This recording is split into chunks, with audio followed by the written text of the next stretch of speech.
Good morning, afternoon, and evening, fellow corporeals. Time is of no importance here. Welcome to the Sessions, a time of entertainment, a time of learning, a time of thrills. The time has come for us to put aside our creature comforts and embrace those feelings of great excitement and pleasure by passing through that base emotion, the emotion of fear. You can enter the sessions, but will you ever come back as yourself? Or will something sinister and menacing follow you out of these sessions? To keep the evil at bay, stalk the nerdporeal lifeform and slay that red subscribe button and the bell to follow and obsess over future videos, streams, and insightful commentary. Remember, it is the unknown, the unseen, and the unhinged that preys upon all of us in the darkness. But perhaps mankind will one day learn to supply its own light. Make yourselves comfortable, find a nice place to perch, and make sure you have a tasty beverage or perhaps some food, because what you are about to go through may change the very fabric of your reality. Make you question things that you would not normally question, and ponder if you ever will make it through the sessions, the serial horror sessions.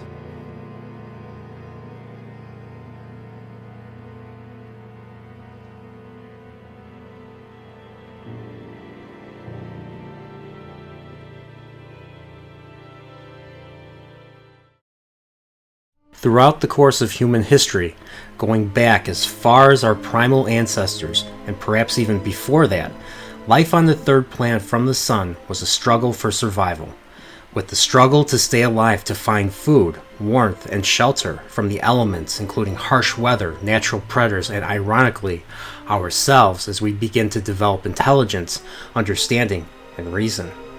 Humanity, despite developing reason, mathematics, philosophy, and religion, still has that base animal-like id that has enabled us to do horrific things like murder our own, whether it be premeditated or a byproduct of strong emotions.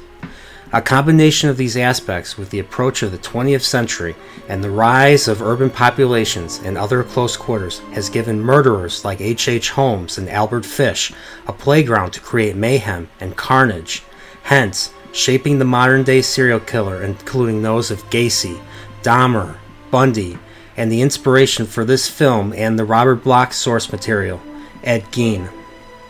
By the middle of the 20th century, serial killers could be anywhere, from the northwest side of Chicago to a small, unremarkable motel off the highway in California called the Bates Motel. Perhaps a woman on the run may stay at this hotel of sorts, and we may see what mayhem will ensue when the two are brought together. Look no further than the granddaddy of all slasher horror films, Alfred Hitchcock's Psycho. Psycho begins with a memorable opening title card from Saul Bass and a memorable opening track from the great Bernard Herrmann, setting up what the viewer should expect in this movie, which is something truly horrific and unprecedented in cinema. We begin in the city of Phoenix, Arizona on Friday, December 11th, during the lunch hour, and we, the viewer, act as a voyeur, peering in on a hotel room during a tryst between two lovers. The man's name is Sam Loomis. Sound familiar? And the woman's name is Marion Crane, played by Janet Leigh, who is Jamie Lee Curtis's mother. We find out Sam is broke due to alimony and that Marion wants to get married, but can't due to the former circumstances. She goes back to work at the realty office, where her boss comes in with a client who is buying a house for his daughter for $40,000 in cash. The client is an older man who is flirting with Marion, but is almost borderline harassing her at the same time. He gives her the cash, but her boss instructs her to put it in a safety deposit box at the bank over the weekend. Marion takes the money home with her, but instead of going to the bank, she packs up and leaves town. She drives to an intersection with many pedestrians, and one of them happens to be her boss, and he notices her and is perplexed. This moment deeply unsettles her, and she drives off, leaving Phoenix, to Fairvale, California, where Sam is. The following morning, a policeman notices Marion sleeping in her car on the side of the road, and Marion responds to the policeman in fear, giving the officer a reason to follow her. She heads to a car dealership where she trades in her car for a new one and pays $700 cash with a trade-in, to the bewilderment of the salesman and the officer. She continues her drive and plays in her mind how her boss and the client respond to the money being gone, continuing to be unsettled while driving during a stormy night. Marion makes a wrong turn and ends up at the Bates Motel. The motel is overlooked by a haunted-looking manor. The young proprietor, Norman Bates, played by Anthony Perkins, greets Marion, gives her a room, and invites her to the main office for a dinner of sandwiches. Marion overhears an argument Norman is having with his mother, who refuses to host Marion, and hence they decide to have the dinner in the parlor instead of up at the manor. We learn a little bit about Norman, how he runs the motel, does taxidermy as a hobby, and takes care of his mentally ill mother. He doesn't have friends, and states a boy's best friend is his mother, and that we can all be a little mad sometimes when it comes to family. Marion connects with Norman, and through their conversation, she decides to return to Phoenix and return the money. She thanks Norman and returns to her room, but Norman has a secret peephole to her room and witnesses her getting undressed and goes back to the manor. Marion, in the meantime, steps in the shower and feels free and clean of the guilt that has unsettled her earlier. But a shadowy figure of an old lady sneaks into the bathroom and proceeds to pull the shower curtain and systematically stab Marion in the shower with a butcher knife multiple times. The shadowy figure flees and Marion dies on the bathroom floor with a shot of a close-up of her eye, lifeless. The cinematography moves from Marion in the bathroom to showing the money wrapped up in a newspaper on the nightstand, no longer the driving plot element of this movie. Norman, unseen from inside the manor, screams blood on his mother's hands and runs to Marion's room to discover her body in the bathroom to his horror. Norman, like the good son he is, puts the body in the trunk of Marion's car with all of her belongings, including the $40,000.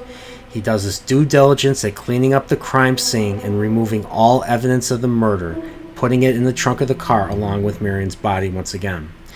Norman drives her car into the swamp with the intent of covering up Mother's crime. The movie now focuses on Marion's sister Lila Crane, played by Vera Miles.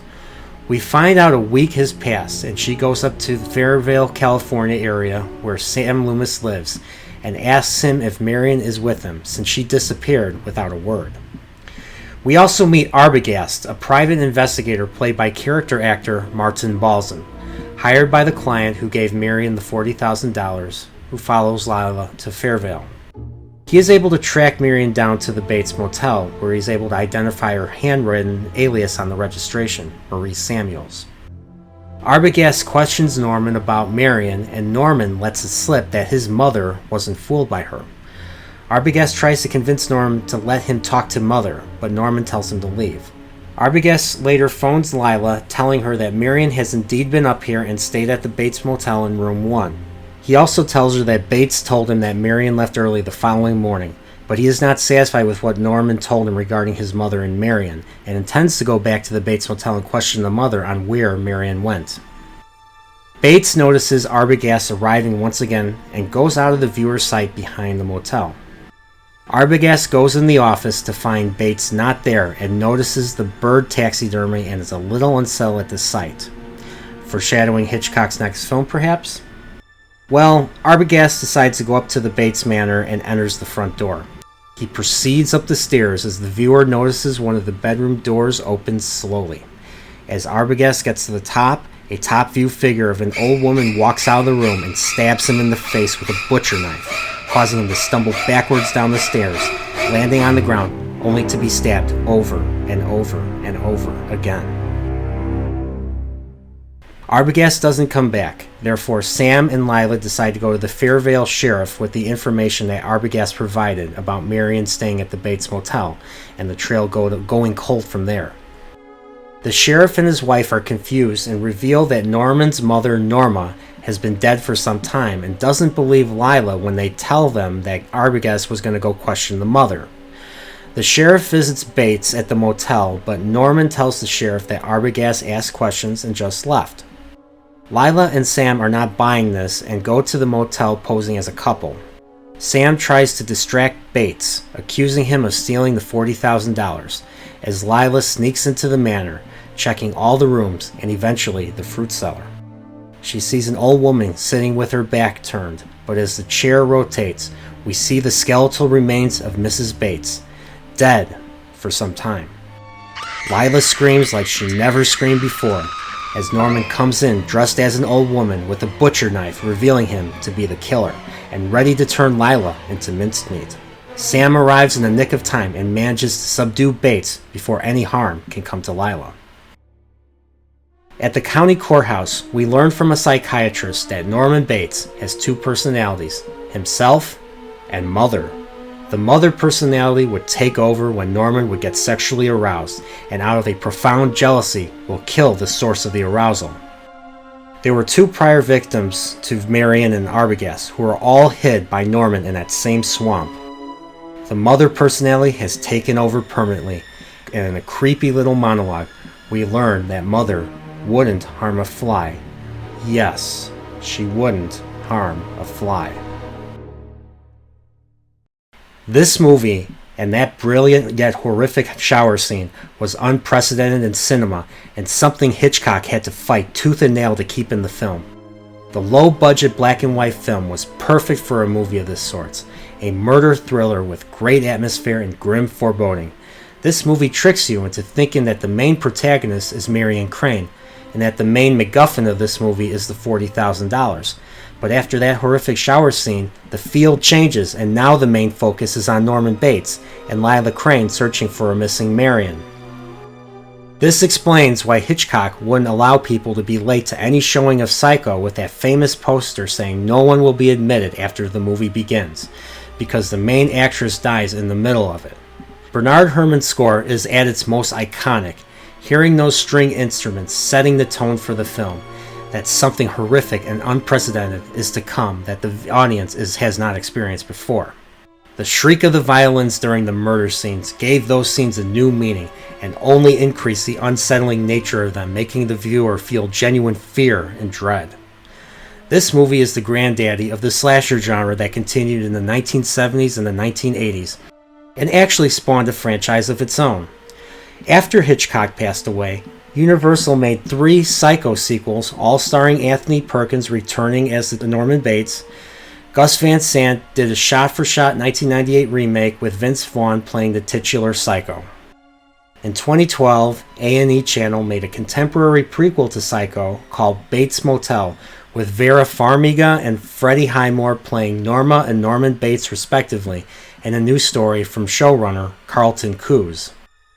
This film is my favorite Hitchcock because this movie grabs you right at the beginning, and there is consistent tension in the film without any of the jump scares to distract you.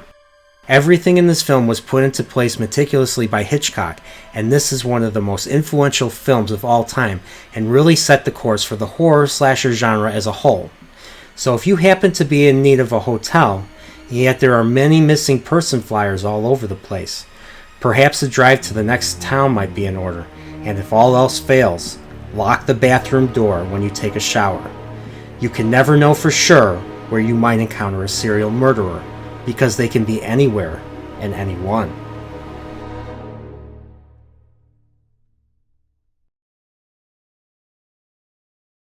On the season finale of Serial Horror Sessions, we find ourselves in Antarctica at an American research station.